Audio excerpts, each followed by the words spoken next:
All right, well, good morning, everyone. Welcome to the March 2nd West Rad meeting, virtually, of course. And I think that there might be some updates. Anita, maybe you can share with the group what you were sharing earlier, just kind of what the process is, even though it's not set at some point. It'd be good to hear some of that. But before we get into that, let's do a quick roll call, if you don't mind, Anita. All right, we have Jeff Miller. Here. Mark May. Here. Ashton Murray. Jeremy Mackay. Here. John Hannum. Not present. And Jason Stats. And Samantha Ross. Not present. And for the verbal record, Jason did say here he was muted and just raised. I'm here. He's here. Okay. Thank you. Thank you, Anita. Sure. So Anita was sharing with me a little bit right before the meeting that now that the mask mandate is going away, there's some maybe interest in going back to in-person meetings. However, there's kind of a discussion about following what the protocols are that the city council is going to follow, which may be a two-part, maybe in-person and a Zoom call-in. And Anita, maybe you would want to expand on that just for a second. I think I got it, but Well, we're still waiting to see what the rules are going to be coming down from the state, whether we have to social distance or any of that. But if we do decide to go back to in person, then there will have to be a virtual option as well, so that those of you who may not be able to attend in person can do that virtually, or if there's someone that's going to be joining the meeting, can do that virtually. So until we know what those rules are going to be, and until we can boost up our technology to do that, we'll just kind of have to wing it. If we don't have the technology to do that, then we'll just continue to meet as we are until we can get things set up in whichever way we've been instructed to do. Okay. So right now we're going to stick with the virtual. Okay. Thank you, Anita. And one more little housekeeping thing. I noticed when you sent out the email this last time, maybe even the time before, there's a reply there embedded within the email that says, hey, are you going to attend, that type of thing. And when I hit that, for whatever reason, it doesn't go through. I think there might be something wrong with the reply email address. I'll check that and see. That was on the MailChimp probably, I think. I'm not sure. Okay. Mark, has anyone else experienced that? Jeremy, Jason? Yeah, same thing. Okay, so there might be some. Go ahead. I'll check it and see what we can do to fix that. Thank you. That'd be great. Okay, moving on to the agenda. Has everyone had an opportunity to look at the agenda? And if there's an approval or deletions or anything, I'd entertain a motion. I would motion to approve the agenda. Second. Second by Mark, thank you. Okay, any discussion? Nope. Okay, all in favor, please say aye or raise your hand. Aye. Any opposed? Nope, unanimous. Approval of the minutes, line item number 3. Has anyone had the chance to go through and review last month's meeting? If so, is there a motion to approve? Move to approve as submitted. Second. Double second by Jeremy and Jason. Thank you both. All those in favor, please say aye. Raise your hand. Aye. Any opposed? No. Perfect. Thank you. And we do not have any action items, line item number 4 on the agenda, so we're going to move right on to the discussion on design of 2nd Street. We have 2 guests with us today. Ron, with his awesome background gift from his wife, and Aaron are here to discuss the design of 2nd Street. And Tori, do you want to just kick us off on this conversation? Yeah, I will. Bear with me. I'm going to share my screen here. Is that working? Yes. Okay. All right. So on the topic of the 2nd Street design. We've had an open house 2 weeks ago. We met with the neighborhood association last week. And so we're continuing our public outreach to update people in West Salem and community about the project. Sorry that you're third in the row there, but it just happened to be the timing. We did speak to it a little bit last week when we addressed the budget, or last month, sorry. When we spoke to the budget, I provided, and it's in the minutes, kind of like that high level. I think it was, just past the 30% design. So you have seen it, but it hasn't been to the level of detail that we're going to speak to today. So really quickly, as far as how the presentation will go, we'll start with introduction of the design team, project background, project area, project schedule, and then we'll get into the design and then open it up for questions and comments. So for those of you that don't know me, Tori Banford I'm a program manager with the City of Salem Urban Development Department, manage urban renewal projects in West Salem and Southeast Salem. I'll go to Aaron Kimsey next. Good morning. My name is Aaron Kimsey with City of Salem. I'm a project manager, have been for the last 20 years, and excited to present this project to you guys and share a bit about it and get the improvements going in due time. I'm actually a resident of West Salem as well, so I'm excited about this project. We have Ron. Go ahead, Ron.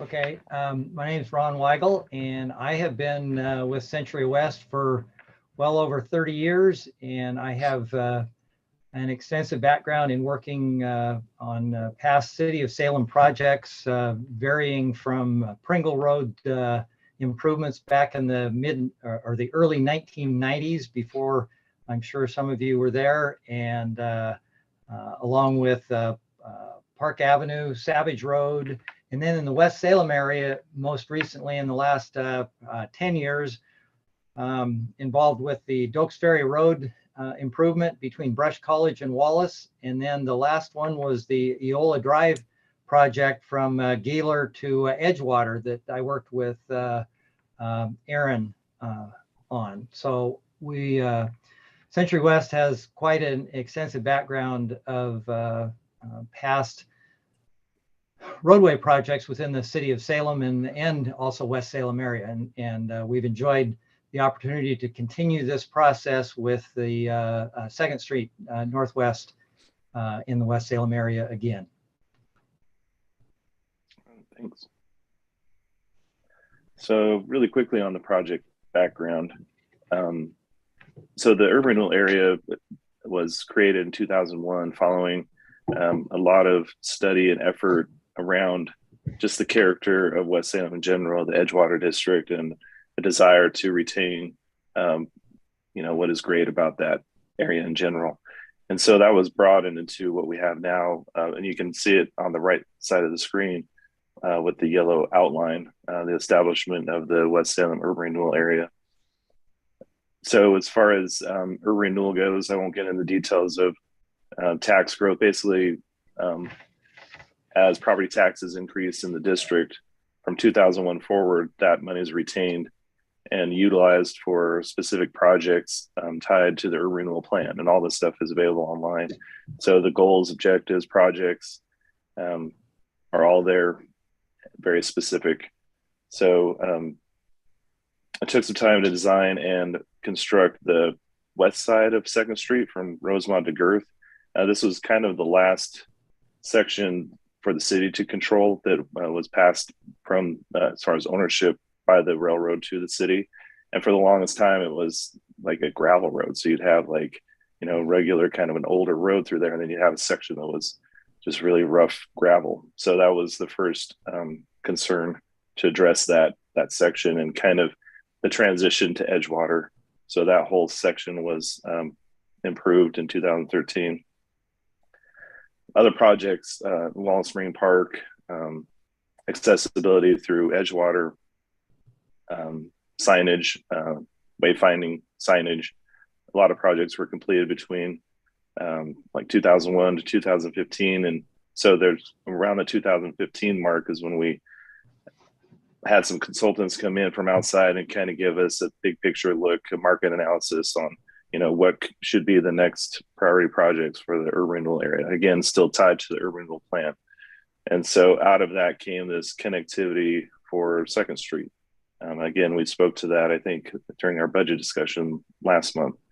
And so as far as like increasing connectivity in the district, so you could get from parts of the district to the other, and to help with the redevelopment of some of the older industrial buildings through this section.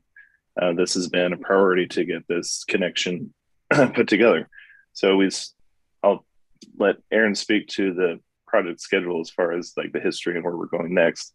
But so with the following action plan, we did a feasibility study, and that showed, kind of the alignment of Second Street, and the options to Marine Drive. And so all this is within the right of way that we had to work with. And so that's why we're looking at this section, the western section now, as a priority. And so we started design work in 2021. And so for the purposes, again, to adhere to the goals, objectives of the urban renewal plan, namely to, enhance this corridor. There's a section of road where there isn't a section of road now, so it'll definitely increase accessibility and mobility through that section. But also with this significant public investment, we're already seeing a lot of private investment interest to convert some of these like vacant lots, and hopefully in the near future, as some of the older food processing buildings that are through that corridor. So it'll really start to take shape, hopefully, as we move forward with construction. So again, the intent is to help with all modes of connectivity through this district, and kind of be a movement and enhancement from Edgewater to this section of, part of town, and then help alleviate that burden to the redevelopment of, some of these sections that, it has good history there, but the future is bright as far as what could come out of those areas following this type of project. So I'll go to Aaron next, and he can speak to the project area. Yeah, thank you, Tori. I think probably most of you know this area fairly well, having been involved with a lot of these studies and past projects. But just for the purposes of this meeting, and for those that may not be familiar with it as much, the area in kind of that subdued pink, I'll call it, is the previous. If I'm looking at this map, right? Oh no, wait, I'm sorry. Is that? Okay, never mind. I'm sorry. I have a hard time seeing the map as well. So originally, when we started this project, we were considering doing it in 2 phases, and so that's why you're seeing the 2 different colors on this map. The subdued pink is that Girth to Patterson section, that 2 block more residential, but there's also some commercial along that corridor. And then the yellow shaded area is the Patterson to Wallace, and that's traditionally been more commercial. And so when we first started this project, I'll get to the schedule on the next slide, but we were considering doing the commercial, the east end first, getting it improved to try to encourage development. But as it turns out, and that was primarily from a funding perspective, we didn't think we would have all of the funds to do the entire corridor at once. But as it turns out now, it looks like we're going to be in good shape to be able to do the entire project as one contract. And so essentially what that means is it'll be one contractor that we hire. But given the length of the project, it's still likely going to be a 2 construction season project. So 2 summers essentially. And so what you're seeing here is the limits Girth to Wallace. It's about 3,000 lineal feet of improvements. And Ron will speak to what types of improvements we're going to see. So let's go ahead to the next slide, Tori. All right, so here's the schedule. We started survey and property notifications to let people know we'd be out doing some markings on the pavement and such. Actually, last April, and Century West has been diligently working on some design, getting it to where we are today, which is around a 60% design level. We are to the point now where we know we've got some right-of-way needs along the corridor. Our goal was to build within the right-of-way and not acquire for this project, and that'll show in the improvements that we're doing. But we still needed to get some tiny what we call corner cuts, if you will, at the intersections to allow for our ADA improvements at the ramps. And so we have a staff report going to council in about 2 weeks, I think March 14th. That will give us the permission and approvals to begin negotiations with those property owners, as well as the right-of-way that we're acquiring for the ramps. We've decided to get a temporary construction easement for essentially the entire corridor on both sides. And what that really allows us to do is set the parameters for the construction limits. It helps property owners know, where they may be impacted from a construction standpoint, and it gives the contractor more flexibility, more room to work, and to be able to be more efficient in their construction. So it's just a temporary impact, a temporary construction easement. So we'll get that as well, along with the necessary right of way. So we're moving forward with our design. Like I said,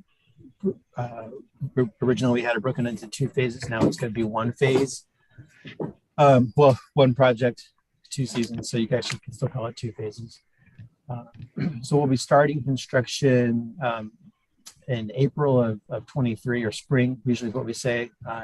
And that will likely take us through the fall of 2024. I'll send it on to Rod now for the improvements, enhancements that we're working on. Thanks, Aaron. I might add one thing on Aaron's discussion about the temporary easement. That's a 5-foot strip that we are looking at on each side of the right-of-way. So we're not talking about a substantial amount of land for a temporary for a request there. So we're just being consistent all the way through. So what we've got here on the first slide is a typical section that shows a 36-foot wide pavement section consistent all the way from the south at Gieler all the way up to Wallace Road. And that's going to consist of 2 11-foot travel lanes along with a parking lane. That 36-foot pavement section, interestingly enough, is on some of the projects that we work with, we have pavement sections that are wider than the original roadway. But on 2nd Street, what's happening is between Girth and essentially Patterson, we have a current 50-foot wide street that we will be bringing down to 36. So we're narrowing the street down in order to have a traffic calming sense through the area. It's something that we have, it was on our plate to look at having that taken care of through the district. The sidewalks, there will be sidewalks on each side. And then we have the varying setback, and that has to do with whether we're in the 60-foot right-of-way or the 70-foot right-of-way. And one final thing, the 70-foot right-of-way is essentially from Patterson to Wallace on the north end, and that's through the commercial or the industrial area that Aaron was describing earlier. That 70-foot right-of-way is actually offset from the 60-foot right-of-way when you go across Patterson. So that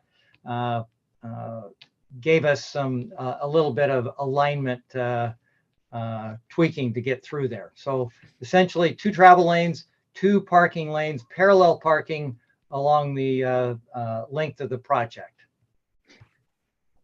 with that, go ahead to the next slide.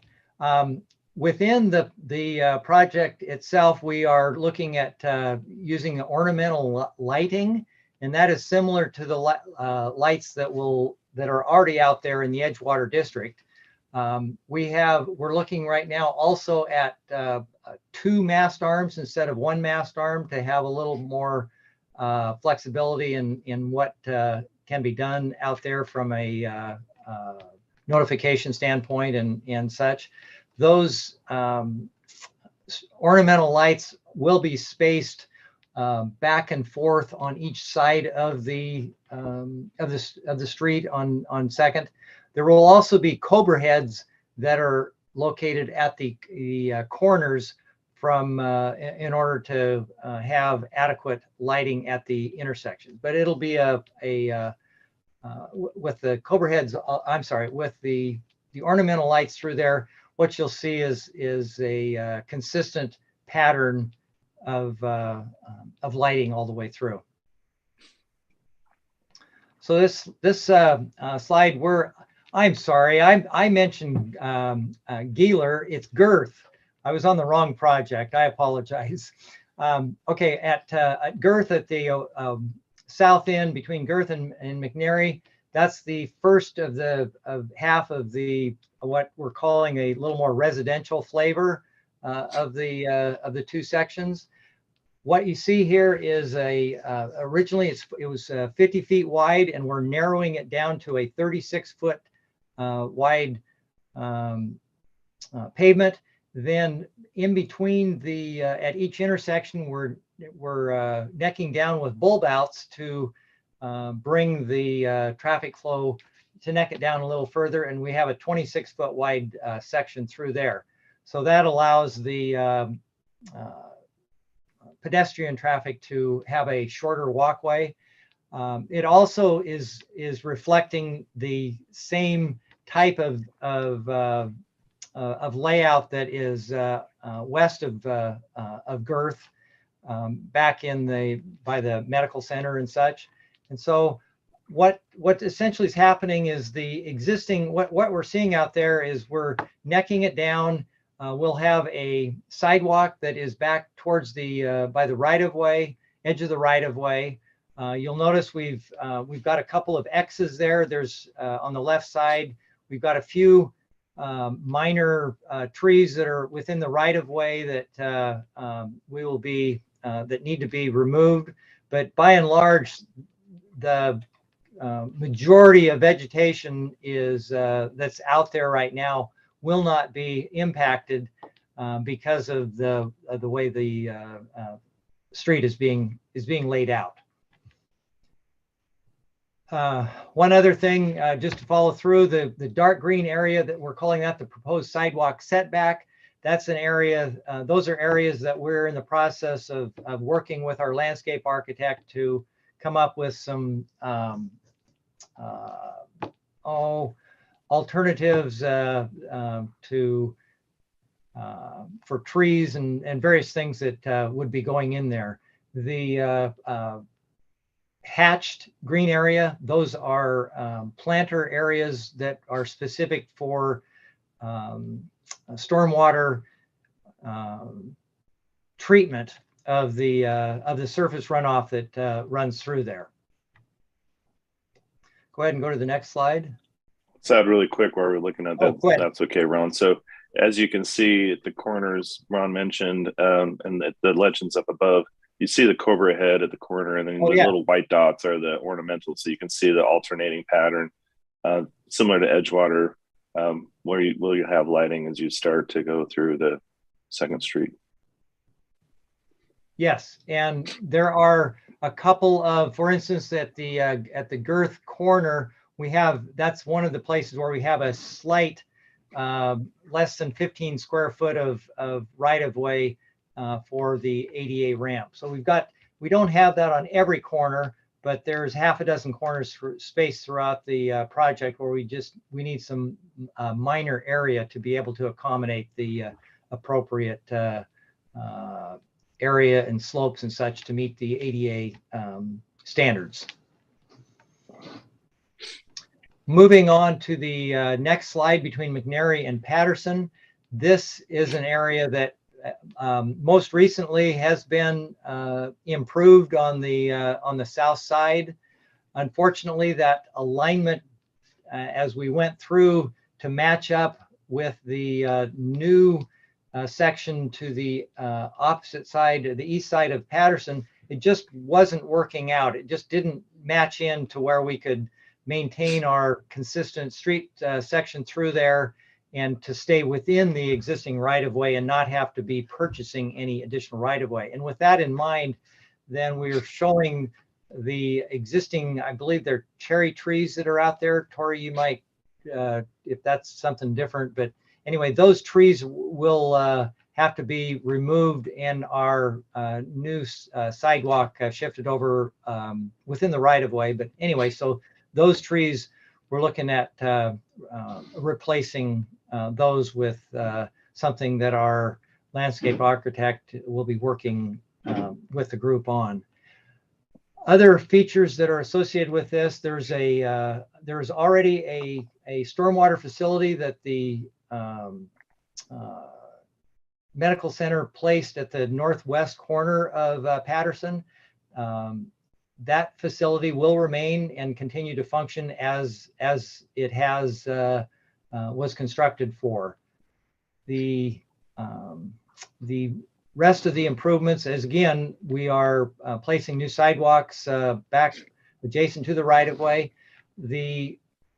Another thing to show on here is that there's a couple of the driveways on this one where you'll see that the blue area goes beyond the right-of-way. Those are needed to make appropriate connections to the existing driveways to match in with the street. They're minor connections, but they definitely are needed. The other street between McNary and Girth, we are able to match into the existing within the existing right-of-way, no problem there. So let's see. Yes, so basically we went from a 60-foot right-of-way from the west side of Patterson to a 70-foot right-of-way on the east side of Patterson, and with a transition through the intersection. You can go ahead. There we go. So with this, which is a more commercial or industrial area, so to speak, there's gravel in there right now. It's not a developed street, and so, but there is a wider footprint through there. Now you will notice the footprint. The black line, which is the right-of-way, it actually extends across. There's a couple of the buildings that are encroaching on the existing right-of-way by a few feet, and there's current conversations that I guess Tori could address better, but we are in the process of communicating that encroachment with the current owners of the property and potential developers, I guess. And so that's something that we'll be coordinating with as we are moving through the next stages of the design. We are also coordinating with them possible driveway connections within their property. So with this one, you'll notice that we don't have any bulb outs on this section versus the other, and we're using a different type of stormwater. It's called a right-of-way planter that will be installed in there, and there will still be parking that is provided through that strip. Ron, real quick, could you speak to the lines they're seeing? So like I know there's been some green like connections for storm, and in this case we have Okay. So in this area, that's good. In this area, the orange line in the middle, that is a sanitary sewer that we are going to be extending from Patterson to Murlark in order to allow those parcels to be able to connect. At one point when we started the design, that sanitary sewer was going to be extended west towards Wallace, but as we've got into the design more and coordinated with some of the property owners. The properties on the north side of Second will be able to run their sanitary out to, I believe it's Bassett. The other line that we will be installing in there is a new water line in the blue line at the upper section of the paved area. That new water line will extend from Patterson east to Wallace, where there has been the city has already stubbed out across Wallace, and this will allow a good looped system through this area. And then finally on Murlark, we have a short section, a blue line that will further connect. That is an area that was dead end on both, and so will be looped all the way around continually on the parcels in that area. And then finally, the storm drain, the green line, is a continuation of the storm drain that will be connecting into an existing line on Patterson. And then there is an existing line on Murlark that we will be connecting to. So the stormwater from this new improvements will all go into existing systems that are outfall into the Willamette out of by Edgewater. Really quickly on the encroachments, since that brought up and while we're looking at it. So there were encroachments. You can see it on the north side with the old Truett building. So that's already been removed on the north side. And we are talking to the new owners of the old Oregon Fruit section. So they know that's some of this coordination. We're moving forward with the design. And as Aaron mentioned, we want to, at this point next year, get ready to construct. So we're doing what we can to coordinate with them so that they're in the same place. So they're out of the way when we do the work, I guess. Yes. Okay, and finally, the culmination, the connection into Wallace. The latest improvements that were constructed for the Goodwill parcel, all of those improvements on the south side will be able to match in to our improvements to the 36-foot wide street section. So those will remain. The parcel on the north side there's already a retaining wall that I don't know if you're familiar with that, but there's a retaining wall out there that is on lot 22. There's a circle there, 22. That retaining wall is actually well within the existing 70-foot city right-of-way. And so that retaining wall will come out, and we will be moving it to the north boundary line. And there's a couple of trees there that with an X that will be removed. And then there's a sign that's at the northwest corner of Wallace and Second that will be removed. We have been coordinating with the future developers or what have you of that property on the north side, and with that, the right across from Melinda Avenue, we will be placing a driveway that would be used for that parcel, and that's something that again we're in constant communication with these people in order to be able to ensure that these improvements will meld into what they are anticipating and will be able to implement with their structures.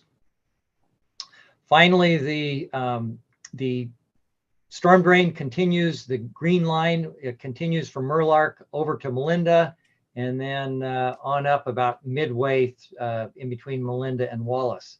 You'll notice the blue line at Wallace, at the Wallace and Second corner. That line was extended across Wallace last year in preparation for this looping system between Wallace and Patterson. So we will be connecting on to that, the end of that existing water line, and then going from there along Second all the way to Patterson. Again, to continue the looping in. The sanitary sewer for those parcels, there's a line already on Melinda to the south, and then to the next street to the north, which is where those parcels will connect into. One other thing, we have been working with ODOT. As you notice out there, they currently are installing new sidewalks along the west side of Wallace between 2nd and the next street. And so we will be tying into those with our new corner. And that's something that we're making sure that everything will match up. The sidewalk at the ramp at the south side by Carl's Jr., that should remain as is. And the street improvement itself through there, we will be able to use a lot of that existing street. The south half of it will be we'll have to mill that, cut out the top couple 3 inches of the pavement, and then we'll be able to provide a single lift of asphalt that will go all the way across and make it an appropriately looking new street. We needed to do that, frankly, also because of the width of the street and being able to put the appropriate slopes and such. So that's why we're having to remove some of that pavement. But I think that is that's the big picture on the project. And so if there are any questions or comments, we are here. Thank you, Ron and Aaron. So is any questions from the group at all? Mark, you unmuted? Yeah, no, thanks. I think that was a great overview. Actually, just a small question. The road planners and like stormwater retention, do we have any detail on what those look like? And I'm just curious. I've seen some around town. They end up functioning as garbage cans. I mean, they're just these, pits of sand and there's garbage down there. I just was curious if there's any design differences or what that ends up looking like. Well, what we are planning right now is we have for lack of words, there is a city standard for a right-of-way planter area that we will be implementing. However, what goes into that planter area is something that we are definitely going to be taking a hard look at. And in fact, we had a comment from our last meeting. I don't know I can't remember the specific word on that. Can you tell me what that is, Tori? It was some type of plant that he was requesting. Oh, they were wanting like blooming. I guess the members of the community like how the storm was treated at the new clinic on Patterson.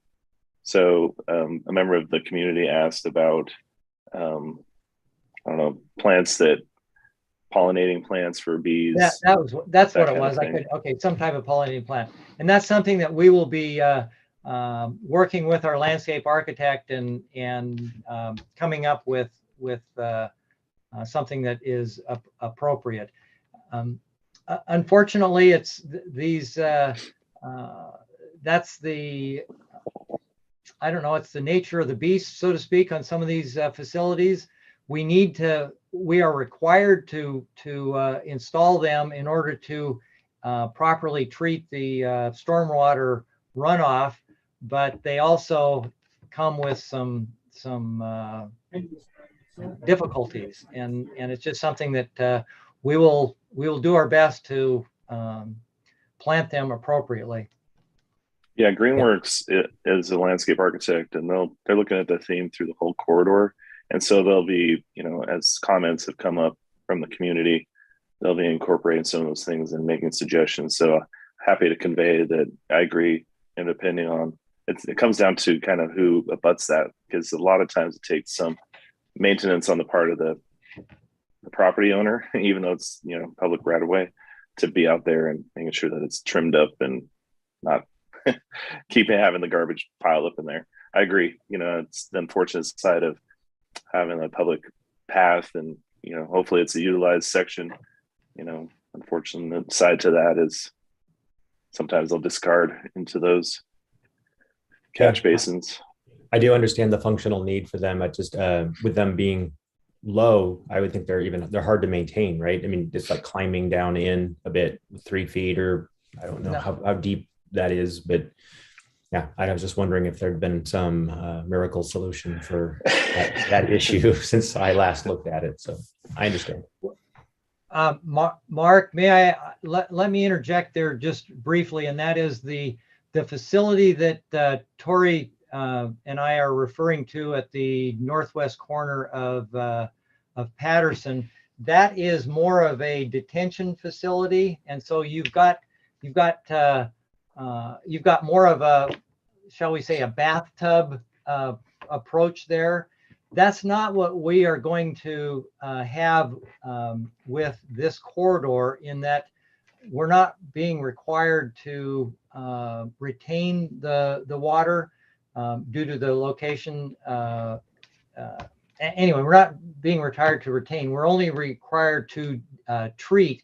And so with that in mind, then all of these facilities that that we are showing, they're only down 6-8 inches below the existing back of sidewalk. So it's not a, anyway, that's what you're going to see.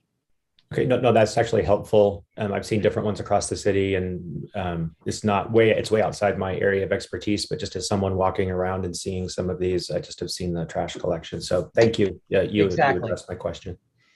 Thank you, Mark. Jason, you have a question? Yeah, thank you so much.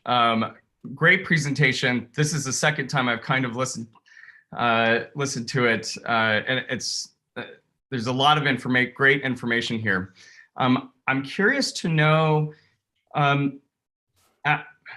some of the concerns that I am aware of in the community. I think it was brought up at the West Salem Neighborhood Association, was traffic speed through this area. Obviously, I understand that the bulb outs, am I calling those correct, at the corners? Those are designed to slow traffic, correct? Yes. And also, was there any discussion, or could there be discussion of any permanent art fixtures at these intersections to further provide something visually beautiful to entice people to slow down through this area? I think that's, I'll look into the art piece, Jason. I think is that something that this advisory board could fund or discuss in the future? Yes, as long as it's a permanent fixture. But I think too that I'm happy to connect with the arts community. We have representation in the city staff, so I'll reach out there and see if there's an opportunity and work with our landscape architects to see if there's a location. The corridor is fairly tight, but there might be somewhere where we could identify a spot to place something. So I think that's a great point.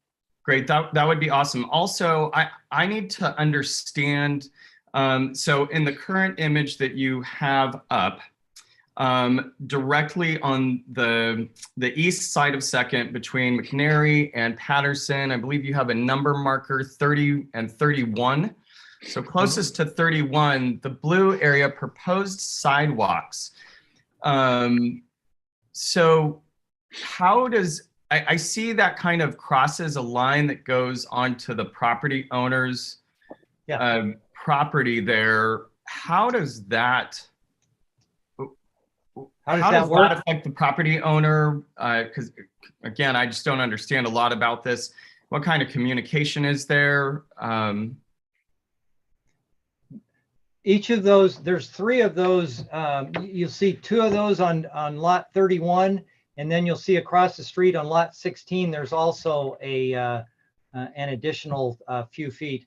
Essentially, what we've got is with the new cross section, we need to come back 4 or 5 feet beyond the current right of way to be able to properly match in. But I guess technically, and Aaron, Aaron or Tori, you might be able to clarify this a little bit, but technically, if the property owner did not want us to go back that extra 4 or 5 feet to properly provide the driveway connection, we could just connect it at the right of way, and he would just have a steeper driveway through there. But we're limited. The street section itself, the alignment, there's just grades that you have to meet, and so that's why we have those few sections that are coming out. We're not putting public sidewalks outside the right of way. That's all within it. So does that help you a little bit? Yeah, that gives me a better understanding, I guess. And then also, who determines the speed limit through the area and the signage of that? Is that? Yeah, I guess I don't understand that process either. And if it's been set, what has it been set at? And then when does that process kind of come up to the public in that area, or how does that occur? Aaron, do you know for a local street what is it 30, 25? I'm not sure what. I was looking at the design standards. I think it's 25. It is a local street, and so sometimes local streets aren't even signed with the speed limit because it's not our standard. But go ahead, Ron. We're not. You'll notice, and this is a good slide here. You'll notice that the white stop bars, we've got 2 of them on Patterson and 2 of them on McNary. The current traffic pattern that is out there right now will remain with the new street. So essentially what we've done is we've taken a 40 and a 50-foot wide street and necked it down to 26 at these bulb outs, along with the current stop signs that we will retain. So the speed between between the individual blocks, I understand the question about the speed limit, but there's not going to be a huge area or length for the cars to speed up, so to speak. I think that's a good point. If you go out there now, it's so wide. I mean, that's Ron mentioned this at the beginning. It's one of those rare instances where we have so much space.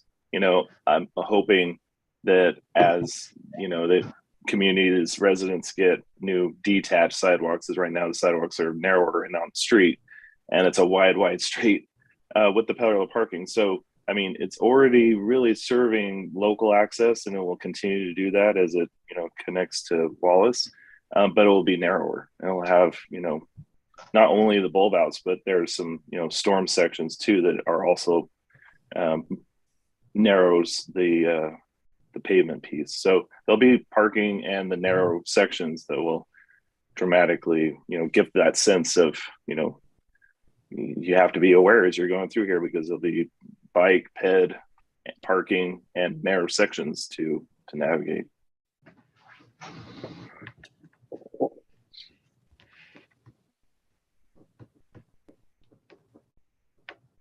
Any other questions for the group? I have a comment from the community. I'll read that if it's. I'll add to looking at the X's here. They are ornamental trees. I want to say they're probably like a smaller cherry. It's not really to like the street landscaping standard for a street tree, like a shade tree. So that's why you're seeing these ones crossed out here. I think Ron mentioned there's some conflict with the right of way as well, but we are working with a landscape architect to have plantings all through here. So, I know, especially on this side, it looks like a lot of tree removal, but, they're smaller trees, and we will be planting new trees with it. Jeremy, you raised your hand. Do you have a question? Yeah, Comment? I have a quick question. Thanks. And it sounds like you guys have already had talks with some of the property owners for the industrial buildings over in that area. You can see on this slide right there, lot number 17. My question is about where the easement overlaps the buildings themselves. What are some of the options you have to alleviate that? Which easement are you Temporary, talking right, about? Ron? Are you talking about the The that orange 5-foot red. strip? Right. The 5-foot, it's a temporary construction. We just placed that a consistent 5-foot through there. We will not be needing to do anything to their building. It's purely an instance to allow the contractor to have the ability to work right at the right of way. So we don't anticipate there will not be the need for the property owner to do anything with the building that is within that 5-foot marker. Okay, excellent. Good to know. Thank you. Yeah, I understand it was just an offset line. Yeah, it's a Yes. easement through the whole section, and obviously here it's a bit misleading, but there's not going to be construction when there's a building. So I think that we're good there. Ron, you mentioned that orange line throughout the project is a temporary easement line. Does the property owner have to acknowledge that easement for a period of time, and then is it automatically sunset, or is that something that has to go back to the property owner then to sign off that you no longer have that right? Or Aaron, maybe you can answer that. Yeah, no, a temporary construction easement is usually set for a set timeline. In this case, we might do a two-year time frame because we know it's going to be a 2-year project, and then it would just automatically expire. So they would get compensated. Basically, we would essentially lease the property, that strip, for 2 years. They would get compensated for that amount, and that automatically expires, and it's no longer an encumbrance on the property. Okay. One last question that I had was, Ron, you had mentioned a 70-foot right-of-way, total wide right-of-way that necks down to 60. Did I hear that correctly? And Yes, what you have there is and this is a good slide to see this on Patterson. Essentially, the 60-foot right of way starts at the south side of Second and extends 60 feet to the north. On the side with the parcels 34 and 17. That 70-foot, essentially we have a 10-foot offset through there. That's why it made the alignment kind of challenging to be able to stay within the right of way, because the 70-foot wasn't 35 on each side. We had that additional 10 feet all on one side. So that's where it's located. And why that 10-foot, why it wasn't in the center, I have no idea, but we went back through the old railroad right of way through there, through Polk County. And anyway, so that's the difference. gotcha. Okay, thank you. Well, very good. Any other questions for Ron or Aaron while they're here? Well, I got an email from a community member. If that's all right, I'll just read that. Yeah, it might please. spur additional comment or questions. So I'm going to read it verbatim. This is from Millellen Strayer. Hello, we are homeowner residents of Edgewater and interested in urban renewal of West Salem. Due to work schedule, we were unable to attend the 2nd Street open house last week. After viewing the 2nd Street improvement project slides from Aaron Kimsey, we have some comments and questions. One, we see the proposed removal of trees from Girth to Patterson and Murlock to Wallace. But given the commitment of our Salem to increase Salem's tree canopy, what is the plan for planting trees?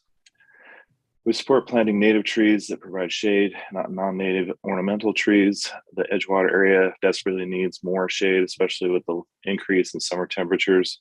We witnessed 2 weeks ago crews on or near Girth cutting down large trees in our neighborhood. Regardless of whether there is any impact on the sidewalk and street, it is important to provide similar trees as replacement, not small capacity trees that will not provide shade or have a carbon benefit.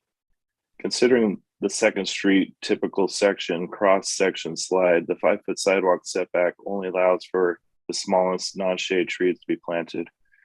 7 or 8 foot setback would be much more productive, offering actual shade and carbon impacts, as your rules would then allow the planting of trees that can mature larger, magnifying the positive impacts.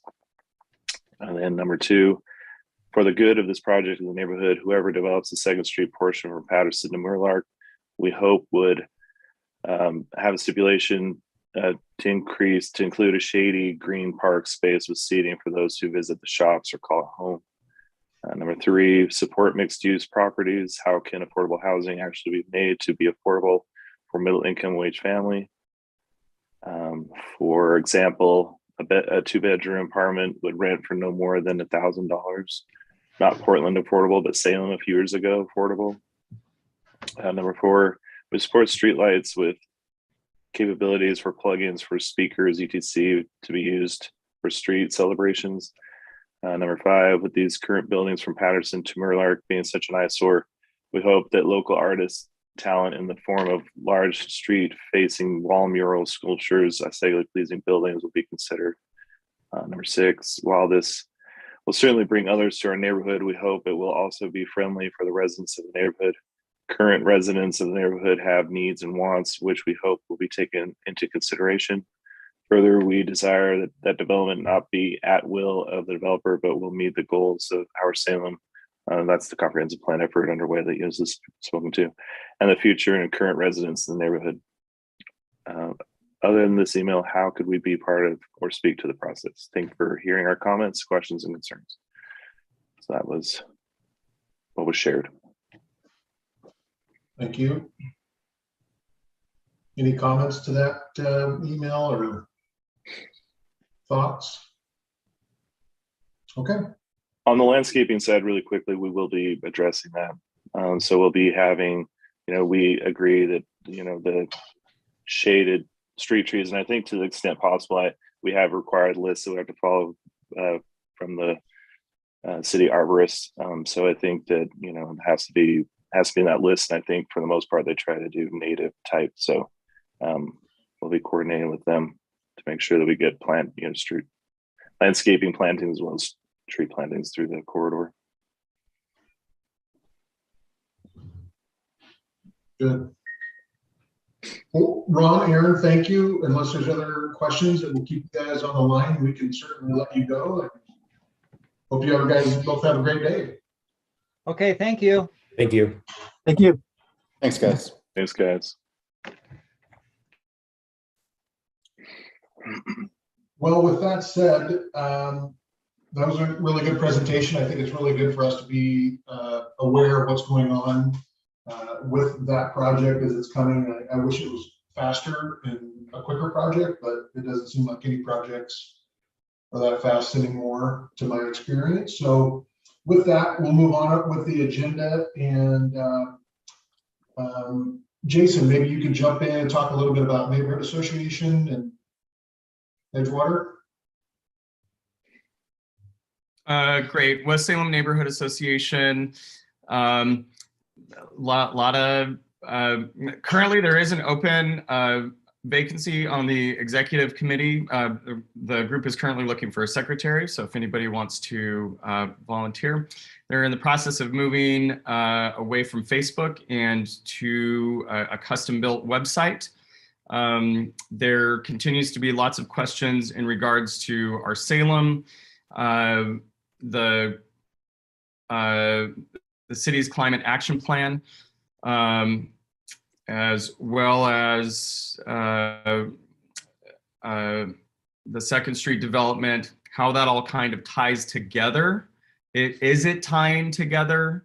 Are the initiatives of the climate action plan and our Salem in alignment with upcoming development? And then of course, always the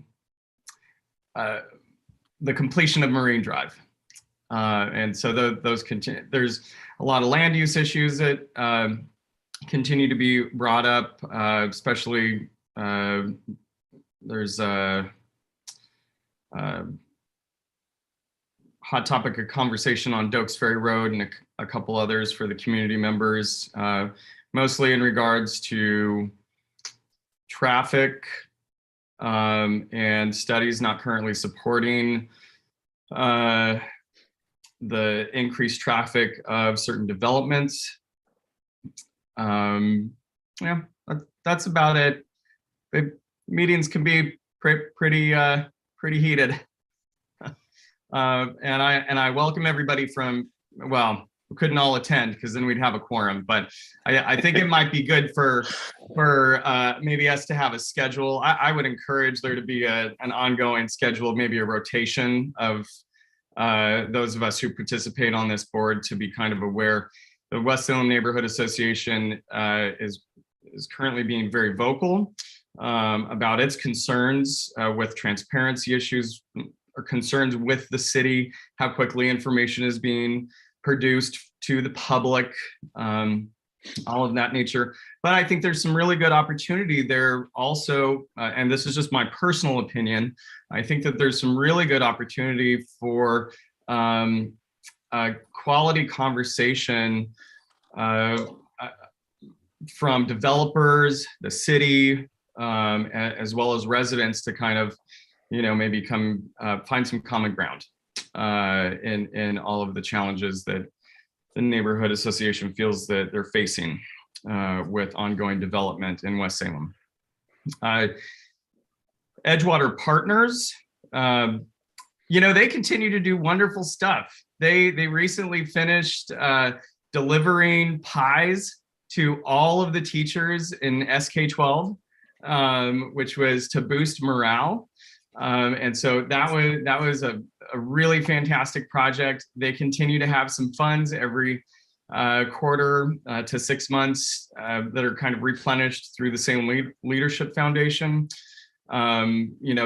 These funds can be requested by anybody in the West Salem community, business or residents, for opportunities of beautification, or appreciation of the group, or people in the community. So anyhow, there's some great opportunities there as well. That's all I got. Thank you, Jason. Just a couple of quick comments from my perspective.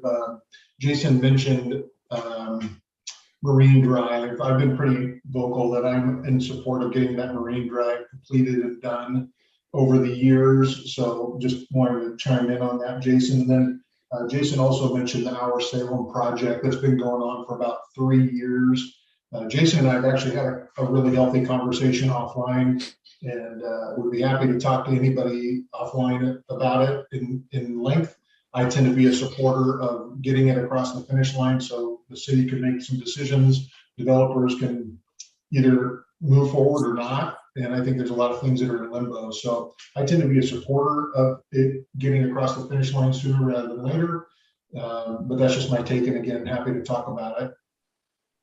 Other than that, Mark, you unmuted. Did you have a comment? Yeah, I was just going to chime in. It wasn't, it's not necessarily responsive to anything that was just said, but one thing that I noted, and Tori, right off the top, you put that timeline for the West Salem urban renewal area up. And I was struck by, our action plan for the area was completed in 2015, 7 years ago. And then if you watch, things started happening after that. And I think the point I want to make is it takes a long time to do things like we're doing. And I think that's normal. That's not a complaint. That's just, it takes a long time. But one of the things I think that can happen is people like us, we come and we go on these boards over a couple of years, and getting the perspective that, we're just here for a brief interlude in a much longer arc of planning that's going on. And there's a tension between, people want to be heard, which is really important. And that's why we have, public meetings like this. but after a number of years of hearing people, you have to start doing something. And then those plans take a long, long time to come to fruition. And by the time those things are happening, the original people that were heard, were 7 years ago or 8 years ago. That's the way it has to be, because things just take time. And then those of us who can show up today would go, well, what is this thing? I don't know anything about this. I haven't heard about this. I wasn't around. But it's like, so there's this really fascinating tension. I'm not actually, again, trying to make any other point other than calling out that getting that perspective that these processes do take a long time. It can seem like they're being non-responsive to current people. But the reality is, our community of 7 years ago or 8 years ago spoke loudly to make things happen. And then those things are now happening. And it's, I don't know, just trying to keep perspective on that, because, like our Salem or whatever, it's a culmination of years of outreach and years of work and all of that. And then but now the people today have to, decide or vote or approve. I don't know if my point really got across there, but there's just an interesting tension. If you try to keep the current residents' interests reflected, but really it's the community of 7 years ago that was really speaking, that now we're doing those things. And that's the way it has to be, because you can't do things in 6 months. But it just creates a very interesting dynamic of who gets heard when, and what do we do about it? And it's just a fascinating, public process. I tend to agree. And Mark, I think it's a point well taken. And I will be the first to admit, I am an impatient human being when it comes to getting things done. Everyone who's been on this board with me or knows me outside of this board knows that I want things to go fast, and let's get things done. So Mark, I appreciate the perspective and kind of highlighting that, because it's something that I grapple with often, not just on this board, but in everything in life. I just want it to be faster and quicker and more efficient, things of that nature. So I think it's a great point, and I'm happy you brought it up. Jason, you were gonna. Yeah, I just wanted to respond, Mark. I hope we agree a little bit. We've mentioned this before in a previous meeting, that how do we look back at the history of what we're talking about, of what people have done, and how do we present that timeline to somebody who's just coming into a community? Because from their perspective, they might think, well, I moved in here, I bought a $500,000 home or $1 million home, and I'm very much a part of the community.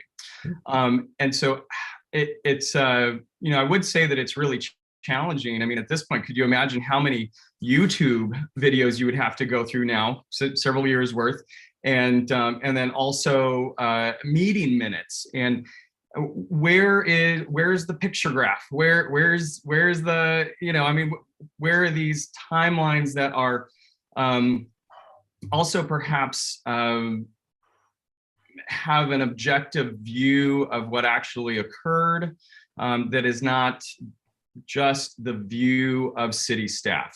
And I think that is also because we would probably ask the city to produce that, right?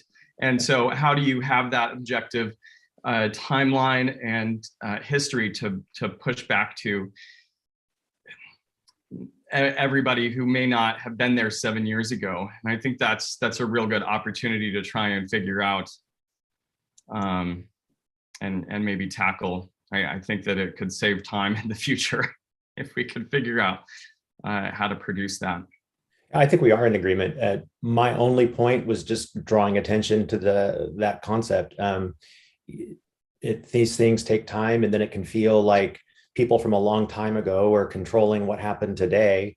And the reality is that's kind of true, but it was the community, 7 or 8 years ago that made these decisions, and these things happen over years. I mean, this construction on 2nd Street, isn't supposed to happen until next year. It was designed starting last year, and it won't be finished for 2 years. And that's just a continuation of a thing that was planned 7 years ago. Anyway, yeah, I'm a big fan, and Tori has heard me a lot. I'm a big fan on providing context for people, context, history, and perspective, and then we do our best. Yep. Thank you, Mark. So with that, we're kind of at the end of the agenda. Samantha is typically here to give us an update on the West Salem Business Association. I'm not participating in that lately.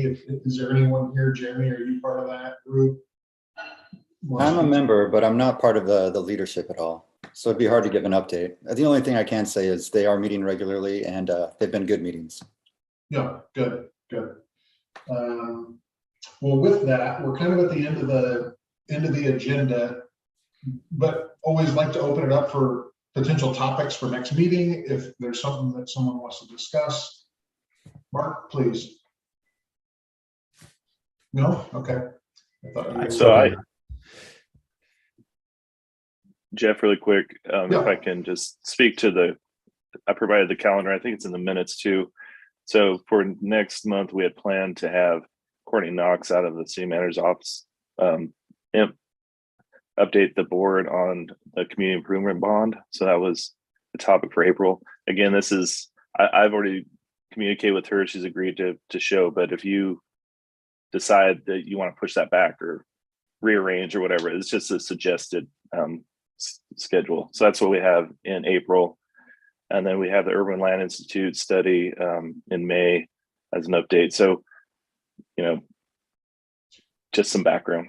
Yeah, Tori, not looking to change that on any level. Okay. It was just more of, as an example, Samantha always likes to talk about the signage, and I think we're all kind of on board. I'm talking kind of smaller, hey, let's talk about this with what's going on within the URA there in West Salem. But I'm actually really looking forward to Courtney's visit next month. That bond is a giant bond and it encompasses a lot. And I think it's good to be educated on that. I've heard several conversations, been involved in several things to this point, but the more people understand it, the better. So I'm looking forward to that. Okay. So with that, unless there's anything for the good of the order, a little gift of time and we'll get out of here a little early today. All right. Thank you all. All right. Good to Have see a you great guys. day, everyone. Bye. Take care. Thanks, guys. Take care.